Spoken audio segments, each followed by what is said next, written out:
नमस्कार, मैं रुचि। आप देख रहे हैं जन संदेश टाइम्स।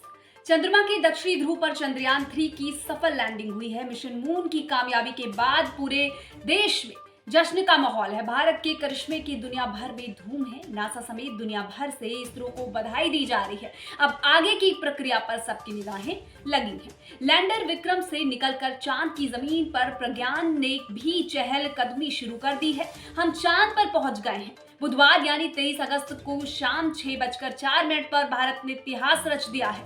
चंद्रयान 3 की चंद्रमा के दक्षिणी ध्रुव पर सफल लैंडिंग हुई। अब भारत ही दुनिया को बताएगा कि चंद्रमा के दक्षिण हिस्से में क्या है। अब दुनिया को भारत ही पृथ्वी की बनावट से लेकर सौर परिवार के बारे में छुपे हुए रहस्य चंद्रमा के दक्षिणी ध्रुव से बताएगा। रोवर प्रज्ञान 6 पहियों वाला रोबोटिक व्हीकल है जो चंद्रमा पर चलेगा और तस्वीरें खींचेगा। प्रज्ञान में इसरो का लोगो और तिरंगा बना हुआ है। वैज्ञानिकों की कोशिश रहेगी कि वो रोवर के जरिए चांद से भेजे जा रहे डेटा को देखें और एनालिसिस कर पाए। चांद पर लैंडिंग के 4 घंटे बाद प्रज्ञान विक्रम लैंडर से बाहर निकला। बता दें कि रोवर प्रज्ञान चांद पर 1 सेंटीमीटर प्रति सेकंड की गति से आगे बढ़ेगा। वो कैमरों की मदद से चांद पर मौजूद चीजों की स्कैनिंग करेगा और जानकारी जुटाएगा। प्रज्ञान मौसम का हाल पता करेगा।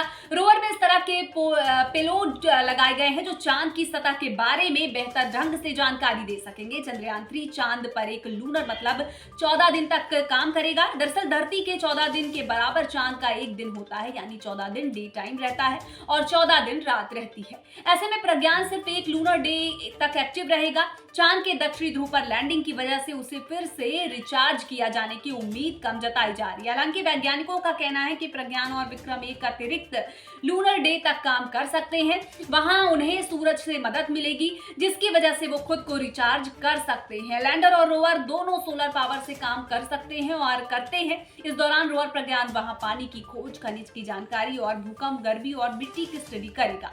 लैंडर विक्रम और रोवर प्रज्ञान के पास सिर्फ 14 दिन है। ये चांद का एक दिन है, उसके बाद रात शुरू हो जाएगी। ऐसे में उन्हें दिन की रोशनी में ही डाटा जो है वो जुटाना होगा।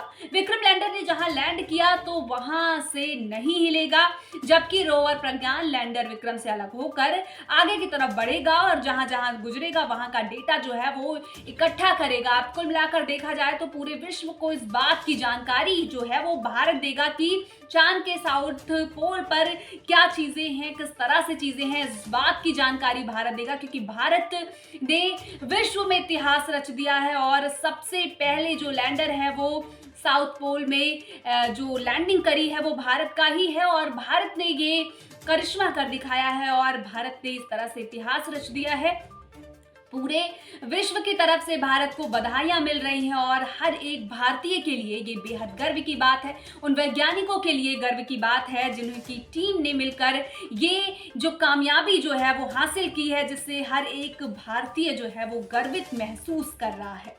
फिलहाल के लिए बस इस खबर में इतना ही। जो भी जानकारी निकल कर आती रहेंगी सामने, जो भी डेटा सामने आएंगे, जो भी चीजें आएंगी हम आप तक जरूर पहुंचाएंगे। तब तक के लिए हमारे साथ बने रहिए और देखते रहिए जन संदेश टाइम्स और हमारे चैनल को लाइक, सब्सक्राइब और शेयर जरूर करें।